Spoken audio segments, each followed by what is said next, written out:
Item ಯಾವುದೇ ಇರಲಿ try ಮಾಡಿ ಆಚಿ ಚಿಕನ್ ಮಸಾಲಾ. ಆಚಿ ಚಿಕನ್ ಮಸಾಲಾ.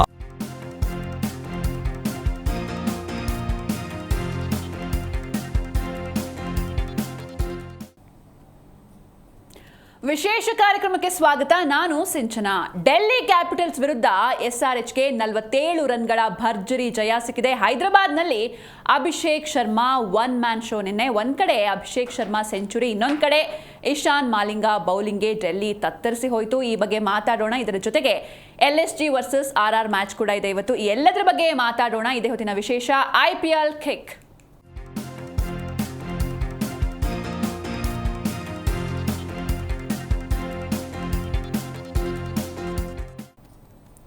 ಎಸ್, ಇವತ್ತು ಈ ಬಗ್ಗೆ ಮಾತಾಡೋದಕ್ಕೆ ನಮ್ಮ ಜೊತೆ ಪ್ರೇಮ್ ಕುಮಾರ್ ಇದ್ದಾರೆ. Hello Prem sir, welcome to the show. Thank you. ಹಾಗೆ ಮಲ್ಲಿಕಾರ್ಜುನ್ ಪಾಟೀಲ್ ಕೂಡ ಜಾಯ್ನ್ ಆಗಿದ್ದಾರೆ. ಹೆಲೋ ಪಾಟೀಲ್ ಸರ್, ಕಾರ್ಯಕ್ರಮಕ್ಕೆ ಸ್ವಾಗತ. ಎಸ್ ಪ್ರೇಮ್ ಸರ್, ನಾನು ಆಗ್ಲೇ ಹೇಳಿದಾಗೆ ನಿನ್ನೆ Abhishek Sharma one man show ಅಂತ ಹೇಳ್ಬೋದು. ಹೇಗಿತ್ತು ನಿನ್ನೆ ಮ್ಯಾಚ್? ನಿನ್ನೆ Abhishek Sharma one man show ಜೊತೆಗೆ ಒಂದು ಸಣ್ಣ ಸಣ್ಣ ಮಿಸ್ಟೇಕ್ಗಳನ್ನು ಮಾಡಿದಾಗ ದೊಡ್ಡ ಮೊತ್ತ ಕಲೆ ಹಾಕ್ತಾರೆ ಅನ್ನೋದು ಇದಕ್ಕೆ. ಯಾವತ್ತು ಕ್ಯಾಚ್ಗಳನ್ನು ಬಿಡಬಾರ್ದು, ಯಾವತ್ತು ರನ್ಔಟ್ ಆಪರ್ಚುನಿಟಿ ಸಿಕ್ಕಾಗ 100% ಆಗಿ ರನ್ಔಟ್ನ ಮಾಡಬೇಕಾಗತ್ತೆ. ನೋಡಿ, ಒಂದು ಅಭಿಷೇಕ್ ಶರ್ಮಾ 48 ರನ್ ಆದಾಗ ಡಬಲ್ ರನ್ ನೋಡೋಕೆ ಹೋದಾಗ ಈಸಿಯಾಗಿ ರನ್ಔಟ್ ಆಪ್ಷನ್ ಇರುತ್ತೆ. KL ರಾಹುಲ್ ರನ್ಔಟ್ನ ಮಿಸ್ ಮಾಡ್ತಾರೆ. ಅರ್ಜೆಂಟಲ್ಲಿ ಬಾಲೆ ಕೈಗೆ ಎತ್ಕೊಳ್ದೇನೆ ರನ್ಔಟ್ ಮಾಡ್ತಾರೆ. ಇನ್ನು ಸ್ಕ್ರೀಜಿಗೆ ಎಂಟ್ರಿನೇ ಆಗಿರಲಿಲ್ಲ Abhishek. May be clear out ಅದು 50ನೇ ಆಗ್ತಿರ್ಲಿಲ್ಲ. ಅದಾದಮೇಲೆ ನಿಮಗೆ 13ನೇ ಓವರಲ್ಲಿ ಕೊನೆಯ ಎಸೆತ ಮೇ ಬಿ ಅದನ್ನ ನಟರಾಜನ್ ಅವರ ಎಸೆತ ಬೌಲಿಂಗ್ ಮಾಡ್ತಾ ಇರ್ತಾರೆ. ಅದು ಕೂಡ ಒಳ್ಳೆಯ ಲಯದಲ್ಲಿ ಬೌಲ್ ಮಾಡಿರ್ತಾರೆ. ಅಲ್ಲೂ ಕೂಡ ಕ್ಯಾಚ್ ಬಿಡ್ತಾರೆ. ಅವಾಗ ಅಭಿಷೇಕ್ ಶರ್ಮಾ ಅವ್ರದ್ದು 86 ರನ್. ನೀವು ಕ್ಯಾಚ್ ಬಿಟ್ಟಾಗೆಲ್ಲ ಅಂತ ದೈತ್ಯ ಪ್ಲೇಯರ್ದು ಅಡ್ವಾಂಟೇಜ್ನ ತೆಗೆದುಕೊಳ್ತಾ ಹೋಗ್ತಾರೆ. ಹಿಂದೆ ಕೂಡ ಅವರು ಟಾಪ್ 5 ಅತ್ಯಧಿಕ ಸ್ಕೋರರ್ ಈ IPL ಅಲ್ಲಿ ಅಂತ ಬಂದಾಗ ಟಾಪ್ 5 ಮೆಂಬರ್ಸಲ್ಲಿ ಅವರು ಒಬ್ಬರಿದ್ರು. 3ನೇ ಸ್ಥಾನದಲ್ಲಿದ್ದಾರೆ. ಅವ್ರು ಈ ಹಿಂದೆನೇ 41 ರನ್ ಹೊಡೆದಿದ್ರು. ಈಗ ಐದನೇ ಸ್ಥಾನದಲ್ಲಿ ಮತ್ತೆ ಡಿಕಾಕ್ ನಂತರದ ಸ್ಥಾನದಲ್ಲಿ ಅಂದ್ರೆ ನಿನ್ನೆ 135 ಕೂಡ ಅವ್ರದ್ದು ಕೌಂಟ್ ಆಗಿ 38 ಕೂಡ ಕೌಂಟ್ ಆಗಿದೆ. ಹಾಗಾಗಿ ಒಂದು ಬಿಗ್ ಹಿಟ್ಗಳು ಹೊಡೆಯುವಂತ ಆಟಗಾರರಿಗೆ ಯಾವತ್ತೂ ಕೂಡ ಆಪರ್ಚುನಿಟಿ ಕೊಡಬಾರ್ದು. ನೋಡಿ, ನಿನ್ನೆ 10 ಬೌಂಡ್ರಿ 10 ಸಿಕ್ಸರ್. ನಿಮಗೆ 40 ಬೌಂಡ್ರಿ ರನ್ ಬಂದ್ರೆ ಸಿಕ್ಸರ್ಸ್ ಅಲ್ಲಿ ನಿಮಗೆ 60 ರನ್. ಅದರಲ್ಲೇನೆ ಕಂಪ್ಲೀಟ್ ಆಗಿ ಅವರದ್ದು 100 ಆಗೋಗ್ಬಿಡುತ್ತೆ. ಹಾಗಾಗಿ ಇನ್ನೊಂದು ವಿಶ್ವಕಪ್ನ ಹೀರೋಗಳು ಅಂತ ನಾವು ಯಾರು ಟೀಮ್ ಇಂಡಿಯಾದಲ್ಲಿ ಕರೆದಿದ್ದೀವೋ ಎಲ್ಲರೂ ಕೂಡ ಒಬ್ಬೊಬ್ರು ಸೆಂಚುರಿ ಮಾಡ್ತಾ ಇದ್ದಾರೆ, ಕಮ್ ಬ್ಯಾಕ್ ಮಾಡ್ತಾ ಇದ್ದಾರೆ, ಇನ್ಕ್ಲೂಡಿಂಗ್ ರಿಂಕು ಆಲ್ಸೋ. ರಿಂಕುಂದ ಶುರುವಾಗುತ್ತೆ, ತಿಲಕ್ ಸೆಂಚುರಿ ಮಾಡ್ತಾರೆ. ಅದಕ್ಕಿಂತ ಹಿಂದೆನೆ ಯಾರು ನಮ್ಮ ಓಪನರ್ ಸಂಜು ಸೆಂಚುರಿ ಮಾಡ್ತಾರೆ. ಈಗ ಅಭಿಷೇಕ್ ಶರ್ಮಾ.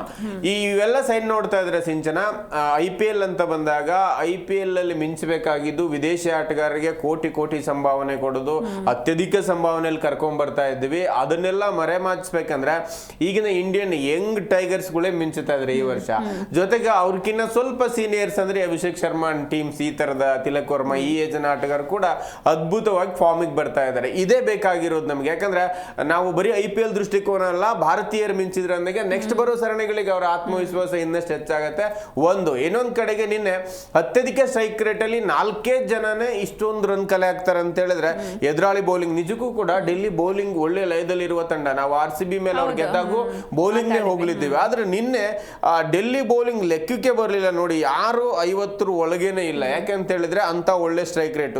ತಿಲಕ್ ವರ್ಮಾ 10 ಬೌಂಡ್ರಿ ಹೊಡೆದ್ರೆ 198 ಅಂದ್ರೆ ನಿಯರ್ 200 ಸ್ಟ್ರೈಕ್ ರೇಟ್.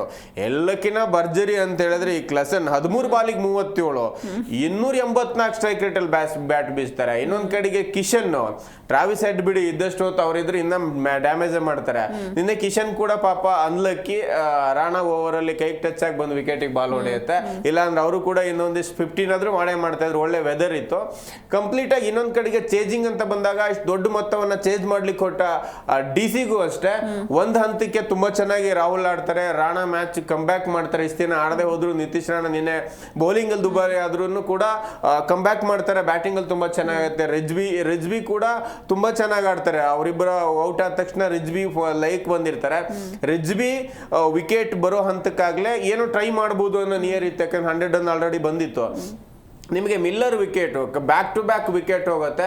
ನಮಗೆ ಶ್ರೀಲಂಕಾ ತಂಡಕ್ಕೆ ಮಲಿಂಗ ಹೆಂಗೆ ಒಳ್ಳೆ ಒಂದು ಬೆಂಚ್ ಮಾರ್ಕ್ ಸೆಟ್ ಮಾಡ್ತಾ ಇದ್ರು, ಈಗ SRH ಗೆಲುವಿಗೆ ಈಗ ಈ ಮಲಿಂಗ ಒಳ್ಳೆ ರೀತಿಯ ಬೌಲಿಂಗ್ ಮಾಡ್ತಾ ಇದ್ದಾರೆ. ಹಿಂದಿನ ಮ್ಯಾಚ್ ಗೆಲ್ಬೇಕಾದ್ರೂ ಅಷ್ಟೇ 3 ಒಳ್ಳೆ ವಿಕೆಟ್ ತೆಗೆದುಕೊಂಡಿದ್ರು. ಮುಂಬೈ ಮೇಲೆ ಅವರು ಆಡಿದಾಗ ಕೂಡ ಒಳ್ಳೆ ವಿಕೆಟ್ ಟೇಕಿಂಗು ಇರ್ಬೋದು.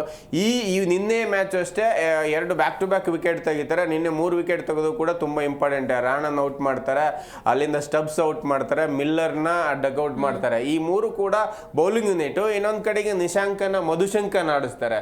ಮಧುಶಂಕ ಈ ವರ್ಲ್ಡ್ ಕಪ್ ಹಿಂದಿನ ವರ್ಲ್ಡ್ ಕಪ್ ಅಲ್ಲಿ ತುಂಬಾ ಹೆಸರು ಮಾಡಿದಂತ ಬೌಲರ್ ಲಂಕಾದ ಪರವಾಗಿ. ಮೊದಲ ಮ್ಯಾಚ್ ಆಡಿಸ್ತೀನಿ ಅಂತೇಳಿ ಆಡಿಸಿರ್ಲಿಲ್ಲ ಇವರು, ಯಾಕಂದ್ರೆ ಕ್ಯಾಪ್ಟನ್ ಕಿಶನ್. ಬಟ್ ನಿನ್ನೆ ಅವ್ರನ್ನ ಆಡಿಸ್ತಾರೆ.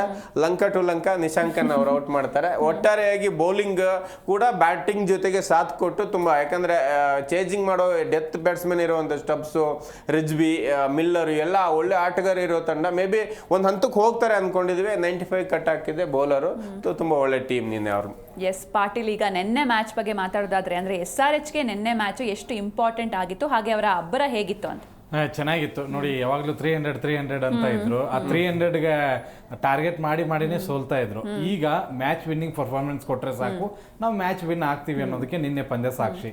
ನಿನ್ನೆ ಅಭಿಷೇಕ್ ಶರ್ಮಾ, ಟ್ರಾವಿಸ್ ಹೆಡ್ ಒಳ್ಳೆ ಆರಂಭ ಕೊಟ್ಟರು. ಇಷ್ಟು ಕೊಡಿ ಸಾಕು, ನಿಮ್ ತಂಡ ಗೆಲ್ಲುತ್ತೆ. ಅದು ಇವ್ರು ಏನ್ ಮಾಡ್ತಾರೆ ಗೊತ್ತಾ, 300 ಟಾರ್ಗೆಟ್ ಇಡ್ತಾರೆ. ನಾವು 6 overs ಅಲ್ಲಿ 90 ಹೊಡಿಯೋಣ, ಆಮೇಲೆ 15 overs ಅಲ್ಲಿ 250. ಈ ಟಾರ್ಗೆಟ್ ನ ಬಿಡಿ. 6 overs ಅಲ್ಲಿ ಎಷ್ಟು ಬೇಕು ಪವರ್ ಪ್ಲೇಗೆ 60+ ರನ್ ಕೊಡಿ, ಆಮೇಲೆ 10 overs 120+ ರನ್ ಕೊಡಿ, ಆಮೇಲೆ 240+ ವಿನ್ನಿಂಗ್ ಮಾರ್ಜಿನ್ ಅಂತ ಖಂಡಿತವಾಗ್ಲೂ ಗೊತ್ತಾಗುತ್ತೆ. ನಿನ್ನೆ ಅದೇ ಇತ್ತು. ಮತ್ತೆ ನಿನ್ನೆ ಅಷ್ಟು ಈಸಿ ಇರಲಿಲ್ಲ, ಬ್ಯಾಟಿಂಗ್ ಪಿಚ್ ಆಗಿರಲಿಲ್ಲ ಅಷ್ಟೊಂದು. 242 ಬಂದಿದೆ, ಬಟ್ ಆದ್ರೂ ಕೂಡ ನಿನ್ನೆ ಸ್ಲೋ ಪಿಚ್ ಇತ್ತು.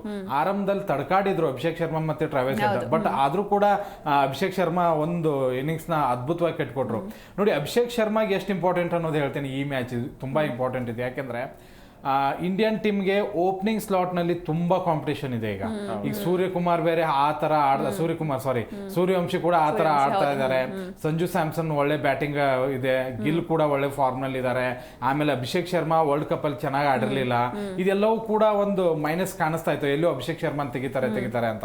ಬಟ್ ಈ ಒಂದು ಶತಕ ಖಂಡಿತವಾಗ್ಲೂ ಅವ್ರ ಕೈ ಹಿಡಿಯುತ್ತೆ. ಮತ್ತೆ ಈ SRH ಹೇಗೆ ಅಂತಂದ್ರೆ ಬಲಾಢ್ರಿ, ಅವರು ಎಲ್ಲಾ ವಿಭಾಗದಲ್ಲೂ ಕೂಡ ಸ್ಟ್ರಾಂಗ್ ಇದ್ದಾರೆ. ಬ್ಯಾಟಿಂಗ್ ಅಂತ ಬಂದ್ರೆ ದೈತ್ಯರೇ ಇದ್ದಾರೆ. ಎಂತ ನೀವು 240-250 ವಿಕೆಟ್ ಕೊಡಿ ಚೇಜಿಂಗ್ ಅಲ್ಲಿ, ಇವರಿದಾರಪ್ಪ ಒಂದ್ ಸ್ವಲ್ಪ ಭಯ. ಈ ತರ ಒಂದು ಟೀಮು, ಆ ತಂಡ 3ನೇ ಪ್ಲೇಸಿಗೆ ಬಂತೀಗ ನೋಡಿ. ಇಷ್ಟು ದಿವಸ ಅವ್ರನ್ನ 7-8ನೇ ಪ್ಲೇಸ್ ಅಲ್ಲಿ ನೋಡಕ್ ನಮ್ಗೆ ಬೇಜಾರಾಗ್ತಾ ಇತ್ತು. ಯಾಕಂದ್ರೆ ಅಭಿಷೇಕ್ ಶರ್ಮಾ ಅಂತ ಆಟಗಾರ, ಹೆಡ್ ಅಂತ ಆಟಗಾರ, ಕ್ಲೆಸನ್ ಅಂತ ಆಟಗಾರ, ಕಿಶನ್ ನಮ್ಮ T20 ಹೀರೋ, ಇವರೆಲ್ಲ ಇದ್ರು ಕೂಡ ಈ ತಂಡ ಯಾಕೆ ಓವರ್ ಕಾನ್ಫಿಡೆನ್ಸ್ ಇಂದ ಸೋಯ್ತು ಅನ್ನೋದಕ್ಕೆ ಇದೇ ಕಾರಣ. ನಿನ್ನೆ ಖಂಡಿತವಾಗ್ಲೂ ಅವರು 300ಗೆ ಆಡಲಿಲ್ಲ ನನ್ನ ಪ್ರಕಾರ. ಆ ಒಂದು ಒಳ್ಳೆ ಟೋಟಲ್ ನ ತಗೊಳಕ್ ಆಡಿದ್ರು, ಅದು ಆಯ್ತು.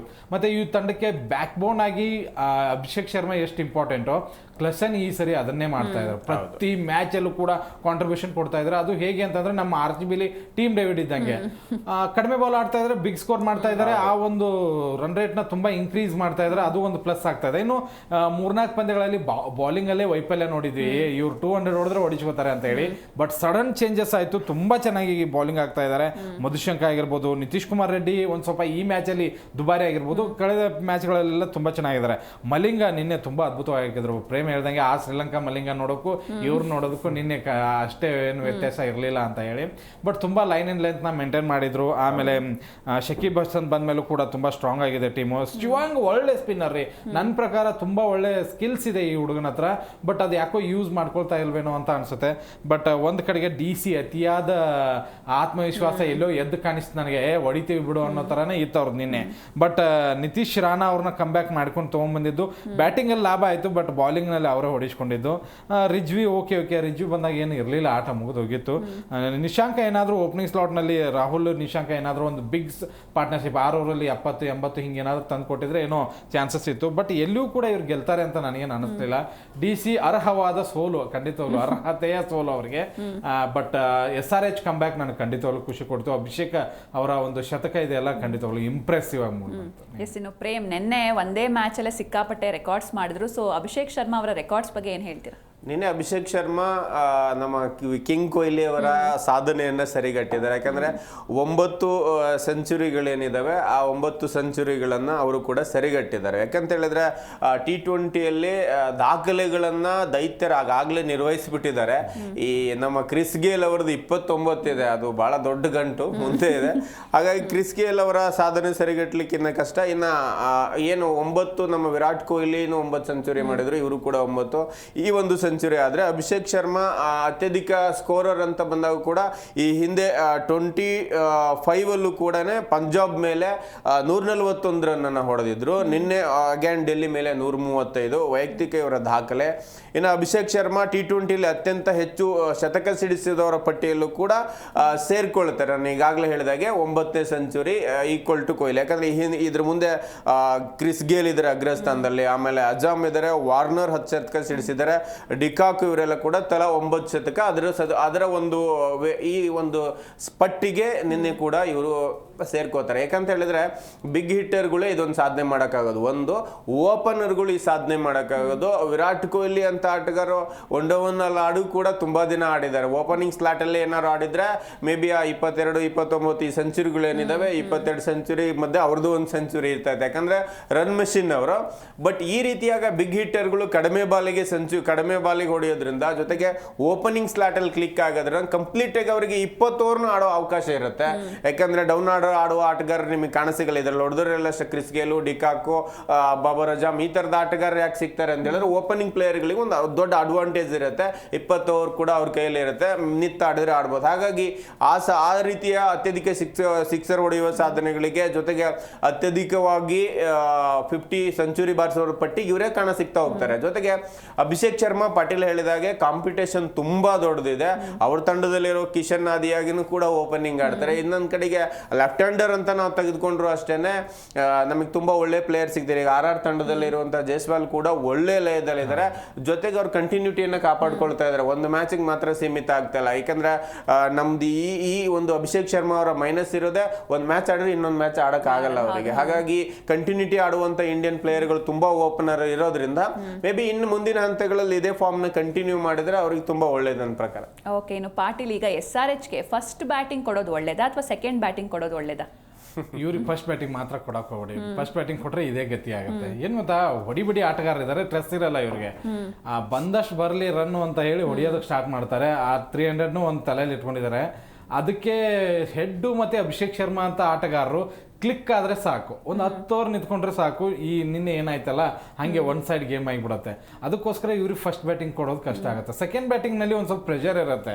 ಈಗ ಫಸ್ಟ್ ಬ್ಯಾಟಿಂಗ್ ನೋಡಿ, ಈಗ RCB ಫಸ್ಟ್ ಬ್ಯಾಟಿಂಗ್ ಕೊಡಬಾರ್ದು, ಆಮೇಲೆ RRಗೂ ಫಸ್ಟ್ ಬ್ಯಾಟಿಂಗ್ ಕೊಡಬಾರ್ದು, SRHಗೂ ಫಸ್ಟ್ ಬ್ಯಾಟಿಂಗ್ ಕೊಡಬಾರ್ದು.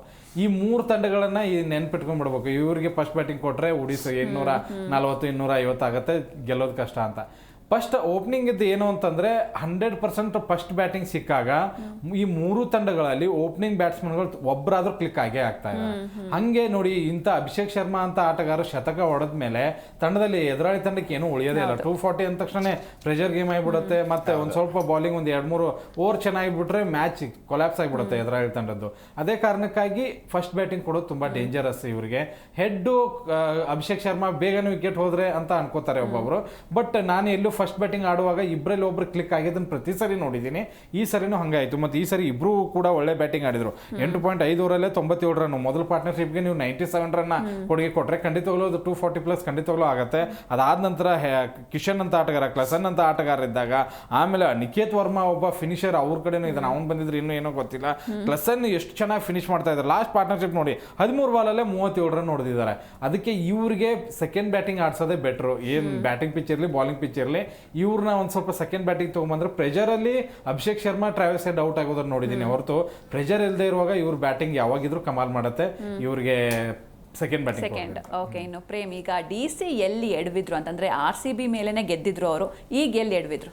ಒಂದು RCB ಮೇಲೆ ಗೆದ್ದಿದ್ರು, ದೊಡ್ಡ ಮೊತ್ತನ ಕಲೆ ಹಾಕಿತ್ತು RCB ಕೂಡ. ಒಂದು ಲೆಕ್ಕಾಚಾರ ಅಂತ ಹೇಳಿದ್ರೆ ಸಿಂಚನ ಓಪನಿಂಗ್ ಪಾರ್ಟ್ನರ್ಶಿಪ್ ಬರಬೇಕಾಗತ್ತೆ. ಇಲ್ಲ ಅಂತ ಹೇಳಿದ್ರೆ ಮಿಡ್ಲ್ ಆರ್ಡರ್ ಅಲ್ಲಿ ಬೆಸ್ಟ್ ಫಿನಿಷರು ಕೈ ಹಿಡಿಬೇಕಾಗತ್ತೆ. ನಿನ್ನೆ ಕೂಡ RCB ಮೇಲಿದ್ದ ಸ್ಕೋರ್ ಆದ್ರೆ ನಿನ್ನೆ ಅವ್ರು ಗೆಲ್ತಾ ಇದ್ರು. ಮಿಡ್ಲ್ ಆರ್ಡರ್ ಅದೇ ಕೆಲಸವನ್ನ ನಿನ್ನೆ ಮಾಡಿದ್ರು. ಆದ್ರೆ ಇಲ್ಲಿ ದೊಡ್ಡ ಸ್ಕೋರ್ 200+ ಸ್ಕೋರ್ ಇದ್ದವಾಗ ನೀವು ನಿಯರ್ 250 ಸ್ಕೋರ್ ಅನ್ನು ತಗೊಂಡಾಗ 42ನೇ ಇರಲಿ 40ನೇ ಇರಲಿ, ಅದು ಒಂದು ಮೈಂಡ್ ಸೆಟ್ 200 ಆದಾಗನೇ ಒಂದು ಡೌನ್ ಫಾಲ್ ಬಂದಿರುತ್ತೆ. 200ನ ಚೇಸ್ ಮಾಡಬೇಕಂದ್ರೆ ರಿಕ್ವೈರ್ಡ್ ರನ್ ರೇಟ್ ಮೇಲೆ ಬ್ಯಾಟ್ ಬೀಸಬೇಕಾಗತ್ತೆ ಆರಂಭದಿಂದನೂ ಕೂಡ.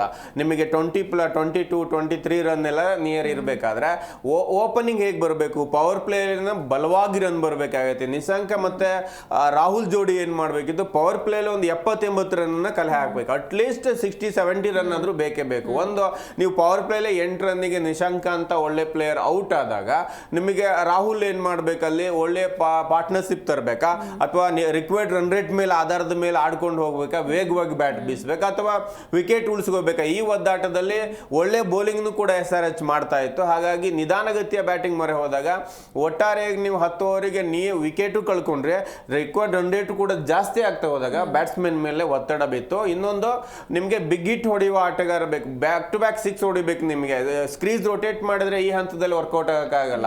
ನೀವು ಒಬ್ಬೊಬ್ಬರೇ 10 ಏನು ಸಿಕ್ಸರ್ ಹೊಡೆದಿದ್ದಾರೆ ಅಂದಾಗ ಅಲ್ಲಿನೇ 60-70 ರನ್ ಕಡಿಮೆ ಬಾಲಿಗೆ 20 ಬಾಲಿಗೆ 100 ರನ್ ಅಭಿಷೇಕ್ ಶರ್ಮಾ ಒಬ್ಬರೇ ಹೊಡೆದಿದ್ದೀವಿ ಅಂದಾಗ ಅವ್ರು ಬೇರೆ ಎಲ್ಲರಿಗೂ ಹೆಚ್ಚು ರನ್ ಮಾಡಿದ್ದಾರೆ. ಹಾಗಾಗಿ ಇಲ್ಲೂ ಕೂಡ ನಾವು ಡಾಟ್ ಬಾಲ್ಗಳನ್ನ ಕಡಿಮೆ ಮಾಡಬೇಕು, ಚೇಸಿಂಗ್ ಅಲ್ಲಿ ಸಿಕ್ಸರ್ ಬೌಂಡ್ರಿಗಳ ಕಡೆ ಹೆಚ್ಚು ಮೊರೆ ಹೋಗಬೇಕು. ಇದನ್ನ ಮಾಡೋದ್ರಲ್ಲೆಲ್ಲ ಒಂದ್ ಕಡೆಗೆ ಆಡಿದ್ರು. ಜೊತೆಗೆ ಅಭಿಷೇಕ್ ಶರ್ಮಾ ನಿನ್ನೆ ಕಾನ್ಸ್ಟೆಂಟ್ ಆಗಿ ಒಂದ್ ಕಡೆ ನಿಂತ್ಕೊಂಡು ಎಲ್ಲಾರ ಜೊತೆಗೂ ಬರುವ 4 ಜನರ ಜೊತೆಗೆ 60+, 70+ ಪಾರ್ಟ್ನರ್ಶಿಪ್ ಅಲ್ಲಿ ಬ್ಯಾಟ್ ಬೀಸ್ತಾರೆ.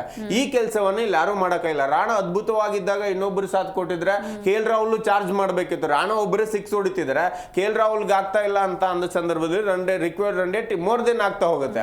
ಹಾಗಾಗಿ ರಿಕ್ವೈರ್ಡ್ ರನ್ ರೇಟ್ ಇಲ್ಲಿ ಜಾಸ್ತಿ ಆಗ್ತಾ ಹೋಯ್ತು, ಒತ್ತಡ ಜಾಸ್ತಿ ಆಗ್ತಾ ಹೋಯ್ತು. ಅಲ್ಲಿ ನೋಡಿ ವಿಕೆಟ್ ಜಾಸ್ತಿ ಬೀಳ್ತಾ ಹೋಗುತ್ತೆ. ರಾಣಾ 6 ಹೊಡಲೇಬೇಕಾದ ಸಿಚುಯೇಷನ್ ಹೊಡೆದ್ರು ಕ್ಲಿಯರ್ ಆಗ್ಲಿಲ್ಲ. ನಂತರ ಬಂದಾಗ ಮಿಲ್ಲರಿಗೆ ಒಂದು ಒಳ್ಳೆ ಟೆಸ್ಟ್ ಬಾಲ್ ಅಲ್ಲಿ ಏನ್ ಬೌಲಿಂಗ್ ಮಾಡ್ತಾರೋ ಗುಡ್ ಲೆಂತ್ ಅಲ್ಲಿ ಮಲಿಂಗ ಆ ಬಾಲ್ ಮಾಡ್ತಾರೆ, ಮೇ ಬಿ ಅದಕ್ಕೆ ಔಟ್ ಆದ್ರು. ನಂತರ ಬಂದವರಿಗೆ ಅಶುತೋಷ್ ಶರ್ಮಾ ತಗೊಂಡ್ಬರ್ತಾರೆ ನಿನ್ನೆ ಇಂಪ್ಯಾಕ್ಟ್ ಆಗಿ. ಎಲ್ಲಿ 2 ಓವರ್ ಡಿಫರೆನ್ಸ್ ಇದ್ದಾಗ 20 ರನ್ ಬೇಕಾದಾಗ ಏನೋ ಬ್ಯಾಟ್ ಬೀಸಿ ಗೆಲ್ಸಿದ್ರು ಅವರು ಇದೇ ಒಂದು ಪಂಜಾಬ್ ತಂಡದಲ್ಲೇ.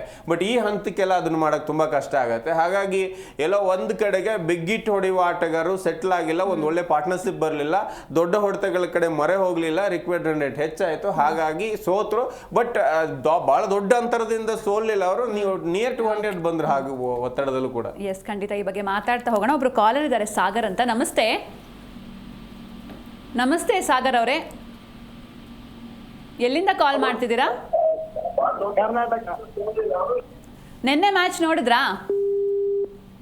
ಓಕೆ, ಕಾಲ್ ಕಟ್ ಆಗಿದೆ. ಇನ್ನು ಇವತ್ತಿನ ಮ್ಯಾಚ್ ಬಗ್ಗೆ ಮಾತಾಡ್ತಾ ಹೋಗೋದಾದ್ರೆ LSG ವರ್ಸಸ್ RR ಮ್ಯಾಚ್ ಇದೆ. ಸೊ ಪಾಟೀಲ್ ಅವರು, ಇವತ್ತಿನ ಮ್ಯಾಚ್ ಎರಡೂ ತಂಡಗಳಿಗೆ ಎಷ್ಟು ಇಂಪಾರ್ಟೆಂಟ್ ಅಂತ? ತುಂಬಾ ಇಂಪಾರ್ಟೆಂಟ್. ಆಕ್ಚುಲಿ RR ನೋಡಿ ಕಂಟಿನ್ಯೂಸ್ ತುಂಬಾ ಅದ್ಭುತವಾದ ಆರಂಭ ತಗೊಂಡ್ಬಂದ್ರು. ಸೂರ್ಯವಂಶಿ ಅಂತ ಆಟಗಾರ ಇದ್ದಾಗ ಖಂಡಿತವಾಗ್ಲೂ ಎದುರಾಳಿ ನಡುಗುತ್ತೆ. ಒಬ್ಬ 15 ವರ್ಷದ ಹುಡುಗನಿಗೆ ಇಷ್ಟು ಭಯ ಹಿಡಿಸಿದ್ದಾರೆ ಅನ್ನುವಂಥದ್ದು ಖುಷಿನೂ ಆಗುತ್ತೆ. ಅದ್ರ ಜೊತೆ ಏನಪ್ಪ ಇವ್ನು ಹೆಂಗ್ ಕಟ್ಟಿ ಹಾಕುವಂಥದ್ದು ಅಂತಾನು ಬರುತ್ತೆ. ಇನ್ನು LSG ಅಂತ ನೋಡಿದ್ರೆ ಖಂಡಿತವಾಗ್ಲೂ ಪೇಪರ್ ವೈಸ್ ತುಂಬಾ ಚೆನ್ನಾಗಿದೆ ಈ ತಂಡ. ಬಡೋನಿ ಅಂತ ಆಟಗಾರ, Mitchell Marsh, Pant, Pooran, Markram, Mukul Chaudhary, ಇಲ್ಲಿವರೆಗೂ ಕೂಡ ಅಜಾನು ಬಾಹುಗಳು ಬ್ಯಾಟಿಂಗ್ ಒಬ್ರು ನಿಂತ್ಕೊಂಡ್ರು ಕೂಡ ಗೆಲ್ಲಿಸುವಂತ ಆಟಗಾರರಿದ್ದಾರೆ. ಬಟ್ ಅಂತದ್ರಲ್ಲೂ ಕೂಡ ಪಾಯಿಂಟ್ ಟೇಬಲ್ ನಲ್ಲಿ 9ನೇ ಸ್ಥಾನಕ್ಕಿದೆ ಅಂತಂದ್ರೆ ಖಂಡಿತವಾಗ್ಲೂ ಎಲ್ಲೋ ಮೈನಸ್ ಹೊಡಿತಾ ಇದೆ. ಆಮೇಲೆ RR ಬಗ್ಗೆ ಮೊದಲಿಗೆ ಹೇಳ್ತೀನಿ ನೋಡಿ, ಈ ತಂಡ ನಿಜವಾಗ್ಲೂ ಪ್ಲೇ ಆಫ್ಗಂತೂ ಹೋಗಿ ಹೋಗುತ್ತೆ. ಅಷ್ಟು ಒಳ್ಳೆ ತಂಡ ಇದೆ. ಬಾಲಿಂಗ್ ಬ್ಯಾಟಿಂಗ್ ಎರಡರಲ್ಲೂ ಕೂಡ ಒಳ್ಳೆ ಸಾಲಿಡ್ ಆಟಗಾರರಿದ್ದಾರೆ. ಸೂರ್ಯವಂಶಿ, ಜೈಸ್ವಾಲ್ ಇವರಿಬ್ರು ಒಂದು 7-8 ಓವರ್ ನಿಂದಿರಲೇಬೇಕು ಅಂದ್ರೇನೆ ಈ ಮ್ಯಾಚ್ ಗೆಲ್ಲೋದಕ್ಕೆ ಸಾಧ್ಯ, ಇಲ್ಲ ಅಂದ್ರೆ ಕಷ್ಟ ಆಗತ್ತೆ. ಸೂರ್ಯವಂಶಿ ಆಟ ಹೇಗಿದೆ ಅಂತಂತಂದ್ರೆ, ಆತ ಏನಾದ್ರೂ ಅಭಿಷೇಕ್ ಶರ್ಮಾ ತರ 100 ಹೊಡೆದ್ರೆ ಅಥವಾ ಓಲಿ ಒಂದು 80 ಹೊಡೆದ್ರು ಕೂಡ ಮ್ಯಾಚ್ ಗ್ಯಾರಂಟಿ ಅವ್ರದೇ, ಅದರಲ್ಲಿ ನೋ ಡೌಟ್. ಆ ಸೂರ್ಯವಂಶಿ ಒಂದ್ ಸ್ವಲ್ಪ ನಿಂದಿರ್ಬೇಕು, ಒಳ್ಳೆ ಆಟ ಆಡಬೇಕು ಅನ್ನೋದೇ ಎಲ್ಲರ ಭಾವನೆ ಇರುತ್ತೆ. ಬಟ್ ಈ ಹುಡುಗಂದು ಏನ್ ಪ್ರಾಬ್ಲಮ್ ಅಂತಂದ್ರೆ, ಫಸ್ಟ್ ಬಾಲ್ ಅಲ್ಲ ಲಾಸ್ಟ್ ಬಾಲ್ ಅಂದ್ರೆ ಯಾವ ಬಾಲ್, ಮೈನಸ್ ಬಾಲ್ ಇರ್ಲಿ, ಲೆಂತ್ ಇರ್ಲಿ, ಶಾರ್ಟ್ ಬಾಲ್ ಇರ್ಲಿ, ಗುಡ್ ಲೆಂತ್ ಇರ್ಲಿ, ಎಲ್ಲವನ್ನೂ ಹೊಡೆಯಕ್ಕೆ ಹೋಗ್ತಾರೆ, ಅದೊಂದು ಮೈನಸ್ ಆಗುತ್ತೆ. ಅದಾದ ನಂತರ ಧ್ರುವ್ ಜುರಲ್ ಒಳ್ಳೆ ಫಾರ್ಮ್ ನಲ್ಲಿ ಇದ್ದಾರೆ. ಫರಾಗ್ ಓಕೆ. ಈ ಮೈನಸ್ ಆಗ್ತಾ ಇರೋದೇ ಈ ತಂಡಕ್ಕೆ ಹೆಟ್ಮೇರ್ ಅಂತ ಒಬ್ಬ ಬಲಾಢ್ಯ ಆಟಗಾರ. ಇಲ್ಲಿ ಈತನನ್ನ ದಯವಿಟ್ಟು ತೆಗೆದು ಹೋಗೋದು, ಬೇರೆ ಆಟಗಾರನ ತಗೋಬೇಕು. RCBಲೂ ಹಿಂಗೆ ತುಂಬಾ ಹೈಪ್ ಕೊಟ್ಟು ಮೊದಲೆಲ್ಲ ತಗೊಂಡು ಈತನನ್ನ ಆಡಿಸಿ ಕೈ ಸುಟ್ಕೊಂಡಿದೀವಿ ನಾವು.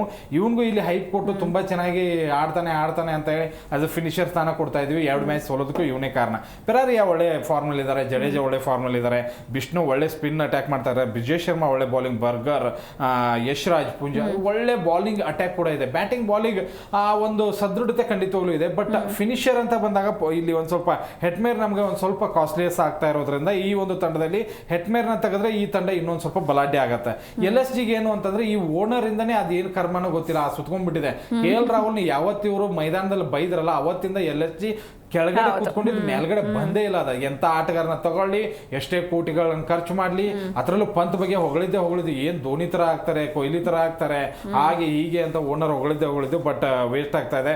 ಮಿಚೆಲ್ ಮಾರ್ಷು ಮತ್ತೆ ಮಕ್ರಮ್ ಇವರು ಓಪನಿಂಗ್ ಸ್ಲಾಟ್ ನಲ್ಲಿ ತುಂಬಾ ಚೆನ್ನಾಗಿ ರನ್ ಬರುತ್ತೆ. ಅವ್ರನ್ನ ಬಿಟ್ಟೀಗ ಬಡೋನಿ ಮಿಚೆಲ್ ಮಾರ್ಷ್ ಆಡಿಸ್ತಿದ್ದಾರೆ. ಯಾವ ತಲೆನೋ ಏನೋ ನನಗೆ ಗೊತ್ತಿಲ್ಲ. ಪಂತ್ ಬರ್ತಾರೆ, ಹೊಡೆದ್ರೆ 50 ಇಲ್ಲಾಂದ್ರೆ 2. ಆಮೇಲೆ ಇಲ್ಲಿ ಪೂರನ್ನು ಇಲ್ಲಿ ಹೆಟ್ಮೇರ್ ನೋಡಿ, ಇಬ್ರು ಈ ತಂಡವನ್ನ ಹಾಳು ಮಾಡ್ತಾ ಇರೋದೇ ಈ ವೆಸ್ಟ್ ಇಂಡೀಸ್ ಪ್ಲೇಯರ್ಸ್. ಇವ್ರನ್ನ ತೆಗೆದು ಹೋಗಿಬೇಕು ಇವ್ರನ್ನ. Mukul Chaudhary best, Himmat Singh bowling, Mohammed Shami, Avesh Khan, Prince Yadav bowling ತುಂಬಾ ಚೆನ್ನಾಗಿದೆ LSG ಇದು. ಬಟ್ ಬ್ಯಾಟಿಂಗ್ ಅಂತ ಬಂದ್ರೆ ಖಂಡಿತವಾಗ್ಲೂ ಇದರಲ್ಲಿ RR ಒಂದ್ ಸ್ವಲ್ಪ ಮೇಲ್ಗಡೆ 80-20 ಕೊಡ್ಬೋದು. RRಗೆ 80 ಕೊಟ್ರೆ LSG 20 ಕೊಡ್ಬೋದು. ಬೆಸ್ಟ್ ಅಂತಂದ್ರೆ ಇವತ್ತು RR ದೊಡ್ಡ ಅಂತರದ ಗೆಲುವನ್ನ ಸಾಧಿಸುತ್ತೆ ಅನ್ಕೋತೀನಿ. ಓಕೆ, ಇನ್ನು ಪ್ರೇಮ್ ಅವರೇ, ಈಗ ಸೂರ್ಯವಂಶಿನ ಕಟ್ ಹಾಕೋದು ಎಷ್ಟು ಇಂಪಾರ್ಟೆಂಟ್ ಇವತ್ತಂತಲ್ಲ ಎಲ್ಲ ಮ್ಯಾಚ್ ಅಲ್ಲೂ. ಒಂದು ಮೇಡಮ್, 2 ಮ್ಯಾಚ್ಗಳನ್ನ ಸೋತಿರೋದಕ್ಕೆ ಈಗಾಗ್ಲೇನೆ ಗೇಮ್ ಪ್ಲಾನ್ ಎಲ್ಲ ತಂಡಗಳು ಮಾಡ್ಕೊಂಡ್ಬಿಟ್ಟಿದೆ. ನಾವು ಮೊನ್ನೆನೇ ಅದನ್ನೇ ಮಾತಾಡಿದ್ದೀವಿ. 2 ಅಥವಾ 3 ಜನನ RR ತಂಡದಲ್ಲಿ ಔಟ್ ಮಾಡಿದ್ರೆ ನಂತರ ಬರುವ ಯಾವ ಪ್ಲೇಯರು ಕೂಡ ಫಾರ್ಮ್ ಅಲ್ಲಿ ಇಲ್ಲ. ನಿಮಗೆ ನಾಯಕ, ಕ್ಯಾಪ್ಟನ್ ಅಂತ ಸ್ಥಾನ ವಹಿಸ್ಕೊಂಡಿರುವಂತ ನಮ್ಗೆ ಯಾವ ಮ್ಯಾಚ್ ಅಲ್ಲಿ ಆಡಿದ್ದಾರೆ, ಯಾವ ಮ್ಯಾಚ್ ಅಲ್ಲೂ ಕೂಡ ರಿಯಾನ್ ಪರಾಗ್ ಒಂದೇ ಒಂದು ಮ್ಯಾಚ್ ಅಲ್ಲೂ ಕೂಡ ಆಡಿಲ್ಲ. ನಂತರ ಬರುವಂತ ಆಟಗಾರ ಯಾರಿದಾರಲ್ಲಿ, ಸಿಮ್ರಾನ್ ಹೆಟ್ಮೇರ್ ಇದ್ದಾರೆ, ಇವರೆಲ್ಲ ಏನು ಜಡೇಜಾ, ಯಾರು ಕೂಡ ಆ ಒಂದು ಮಧ್ಯಮ ಕ್ರಮಾಂಕ ಅನ್ನೋದೇ ಕಂಪ್ಲೀಟ್ಲಿ ಕೊಲ್ಯಾಪ್ಸ್ ಆಗಿ ಹೋಗ್ಬಿಟ್ಟಿದೆ ಅವ್ರದ್ದು. ಇವ್ರು ಆಡ್ಬೇಕಾಗಿರೋದೇ ಓಪನರ್ ಇಬ್ರು, ಜೈಸ್ವಾಲ್ ಆಡ್ಬೇಕು, ಸೂರ್ಯವಂಶಿ ಆಡ್ಬೇಕು, ನಂತರ ಬರುವಂತ ಧ್ರುವ ಜುರೇಲ್ ಆಡ್ಬೇಕು. ಈ 3 ಜನ ಹೋತು ಅಂತ ಹೇಳಿದ್ರೆ ತಂಡ 150 ರನ್ ಹೊಡೆಯಲ್ಲ ಅನ್ನೋದು 2 ಮ್ಯಾಚ್ ಹೋತಾಗನೇ ಗೊತ್ತಾಗಿದೆ. ಇನ್ನು LSG ಮತ್ತೆ ಈ ತಂಡದ ಕಂಪ್ಯಾರಿಸನ್ ನೋಡಕ್ ಹೋದ್ರೆ LSG ತಂಡ ವಿದೇಶಿ ಪ್ಲೇಯರ್ ಗಳನ್ನ ನಂಬ್ಕೊಂಡಿದ್ರೆ RR ತಂಡ ದೇಶಿ ಪ್ಲೇಯರ್ ಗಳನ್ನ ನಂಬ್ಕೊಂಡಿದೆ. ಇನ್ನು ಬೌಲಿಂಗ್ ಅಂತ ಬಂದಾಗ 2 ತಂಡದಲ್ಲೂ ಕೂಡ ಅನುಭವಿ ಯೂನಿಟ್ ಇದೆ. ಇನ್ನೊಂದ್ ಕಡೆಗೆ ಪ್ರಿನ್ಸ್ ತುಂಬಾ ಒಳ್ಳೆ ಬೌಲಿಂಗ್ ಮಾಡ್ತಾ ಇದ್ದಾರೆ. ಜೊತೆಗೆ ಓಪನಿಂಗ್ ಅಲ್ಲಿ ಪ್ರತಿ ಮ್ಯಾಚ್ ಅಲ್ಲೂ ಕೂಡ ಅದು ಸೋತಿದ್ರು ಪರವಾಗಿಲ್ಲ, ಶಮಿ ಮೊದಲ ಓವರ್ನ ಮೊದಲ ಬಾಲಲ್ಲೇ ವಿಕೆಟ್ ತೆಗಿತಾ ಇದ್ದಾರೆ. ಆ ಕೆಲಸ ಏನಾದ್ರೂ RR ಮೇಲೆ ಮಾಡಿದ್ರೆ ನಿಜ RR ಕೊಲ್ಯಾಪ್ಸ್ ಆಗುತ್ತೆ. ಯಾಕಂದ್ರೆ ಓಪನರ್ ಮೇಲೆ ತುಂಬಾ ನಂಬಿಕೆ ಇಟ್ಕೊಂಡಿದೆ. ಇನ್ನೊಂದ್ ಕಡೆಗೆ ಅವಿಶ್ ಖಾನ್ ಇರ್ಬೋದು, ಒಳ್ಳೆ ಬೌಲಿಂಗ್ ಮಾಡ್ತಾ ಇದ್ದಾರೆ ಪ್ರಿನ್ಸ್ ಜೊತೆಗೆ. ಇನ್ನ ಈ ಕಡೆ ಬೌಲಿಂಗ್ ಯೂನಿಟ್ ಅಂತ ಬಂದಾಗ ಅಷ್ಟೇನೆ ನಮಗೆ ಆರ್ಚರ್ ತುಂಬಾ ಚೆನ್ನಾಗಿ ಬೌಲಿಂಗ್ ಮಾಡ್ತಾ ಇದ್ದಾರೆ, ನಂಡ್ರೆ ಬರ್ಗರ್ ಒಳ್ಳೆ ಬೌಲಿಂಗ್ ಇದ್ದಾರೆ, ಇನ್ನು ಸಂದೀಪ್ ಶರ್ಮಾ ಅವರಿಗೆ ತುಂಬಾ ಚೆನ್ನಾಗಿ ಸಾಥ್ ಕೊಡ್ತಾರೆ, ಜಡೇಜಾ ಇದ್ದಾರೆ. ಕಂಪೇರಿಟಿವ್ಲಿ ಈ ತಂಡದಲ್ಲೂ ಕೂಡ ಬೌಲಿಂಗ್ ಇದೆ. ಇನ್ ಬ್ಯಾಟಿಂಗ್ ಅಂತ ಬಂದಾಗ ನನ್ನ ಪ್ರಕಾರ ಒಂದು ಪಂತ್ ಪಡೆನೆ ಮುಂಚೂಣಿಯಲ್ಲಿ ಕಾಣಸಿಗುತ್ತೆ. ಯಾಕಂದ್ರೆ ಪಂತ್ ತಂಡದಲ್ಲಿ ಮಧ್ಯಮ ಕ್ರಮಾಂಕದಲ್ಲಿ ಪೂರನ್, ಪಾಟೀಲ್ ಹೇಳಿದಂಗೆ ಪೂರನ್, ಈ ಕಡೆ ನಮಗೆ ಹೆಟ್ಮೇರ್, ಇವರಿಬ್ರು ಕೂಡ 2 ತಂಡದ ಸೋಲಿನ ಪ್ರಮುಖ ಕಾರಣಕರ್ತರಾಗಿದ್ದಾರೆ. ಅವ್ರು ನಂಬಿಕೊಂಡು ತಂಡ ಅವ್ರನ್ನ ಉಳಿಸ್ಕೋತು. RR ನ ಮಧ್ಯಮ ಕ್ರಮಾಂಕ ಕುಸಿಲಿಕ್ಕೆ ರಿಯಾನ್ ಪರಾಗ್ ಅಂಡ್ ಹೆಟ್ಮೇರ್ ಕಾರಣ ಆಗ್ತಾರೆ.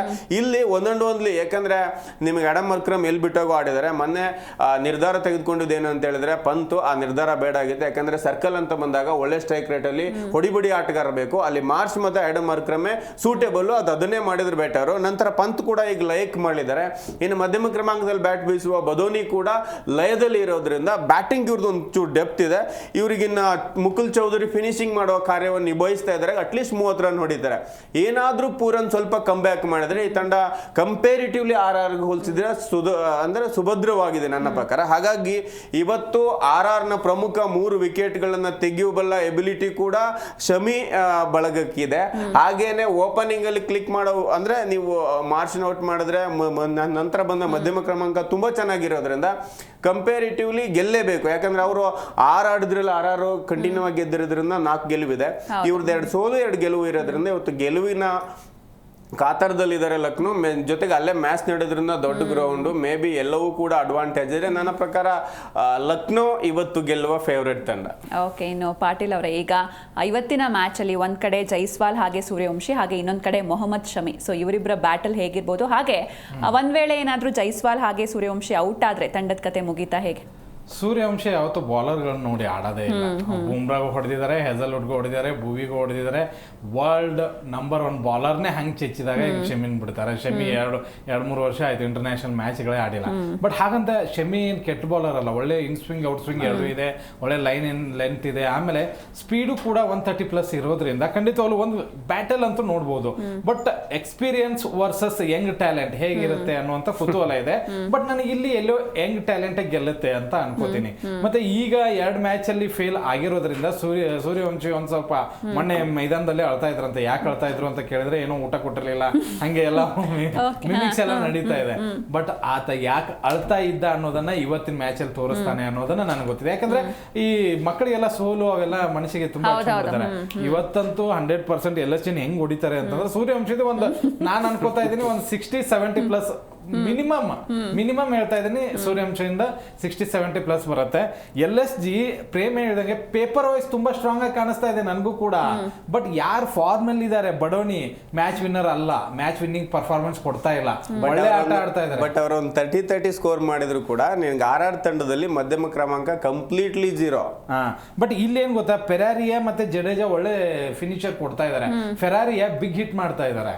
ಇಲ್ಲಿ ಯಾರು ಬಿಗ್ ಹಿಟ್ ಮಾಡ್ತಾ ಇದಾರೆ? ಮುಕುಲ್ ಚೌಧರಿ, ಓಕೆ, ಅವ್ರನ್ನ ಬಿಟ್ರೆ ಬೇರೆ ಯಾರ ಆಟಗಾರರು ಕೂಡ ಬಿಗ್ ಹಿಟ್ ಮಾಡಿ ಮೂಲಕ ಯಾರು ಕೊಡ್ತಾ ಇಲ್ಲ. ಫೆರಾರಿಯಾ, ಜಡೇಜಾ ಒಳ್ಳೆ ಖಂಡಿತವಾಗ್ಲೂ ಫಿನಿಶರ್ ಕೊಡ್ತಾ ಇದಾರೆ.